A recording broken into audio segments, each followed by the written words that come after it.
Meantime, that IG report still leaving plenty of questions on the table in regards to the use of FISA to survey the Trump campaign. But what does it all mean for the president as we move forward? For that, I'd like to welcome Trump 2020 senior legal advisor Jenna Ellis. Jenna, great to see you.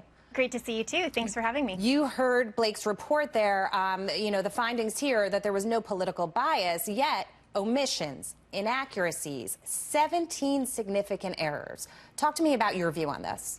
Yeah, well, this report is absolutely chilling. And, let's remember that in context, FISA is supposed to be for foreign intelligence gathering, not to spy on American citizens and political campaigns. So I think that as America digests this whole report and we actually look through all of the conclusions that are drawn and, of course, have Durham look at this, have the Attorney General look at this, let's also remember that this really reads more like a human resources report. This isn't going to be something like, for example, the theatrical theater that Jerry Nadler and Adam Schiff have done in the impeachment hearings. This is something that is very dry, but actually shows some conclusions here that are indeed very chilling. And so I think the question here is what next? Because now that we know that the FISA warrant application process has been severely compromised, then it's incumbent upon the FBI and also the DOJ and everyone involved here to make sure that we return the American system to legitimacy and to make sure that the American people can actually rely on the people in government. Yeah, and just a follow up to that, what about the issue that there was no pressing of where the funding for the Steele dossier came from?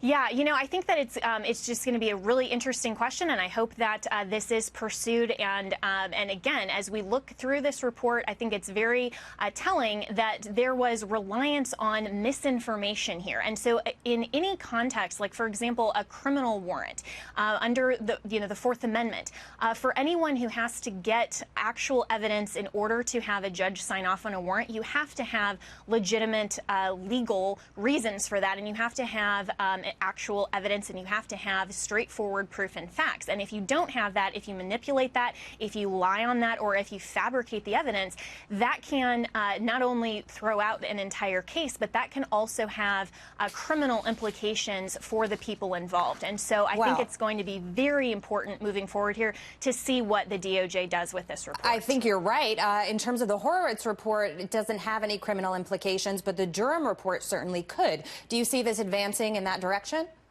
It's possible, absolutely. And I think that even with the implications of the Horowitz report, even though, of course, the Democrats are going to try to minimize this, again, it's very, very chilling what we're seeing here. And to see that there have been manipulations of the FISA process. Comey absolutely did not comply with FBI guidelines. And there was spying on, now we know, 4 Americans that were involved in the 2016 campaign for President Trump. I think that this is very appropriate that the DOJ look at those possibilities. So I think it remains to be seen, and I'm not going to get ahead of the DOJ, but I think that it certainly could head in that direction. It's interesting the timing of these two things happening, right? You have the House impeachment hearings, and you also have the IG report coming out.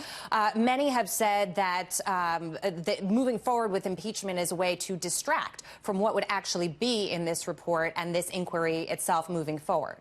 Oh, of course. And, it's very interesting that the House would hold a committee hearing at 9 a.m. on a Monday morning. That is atypical for Congress to do that. And so this is, of course, yet another distraction that the Democrats don't want to have truth and fact actually come out. They're distracting with this impeachment circus in every way possible to get the American people focused off of the fact that they don't have any evidence, and this is a political sham impeachment of President Trump.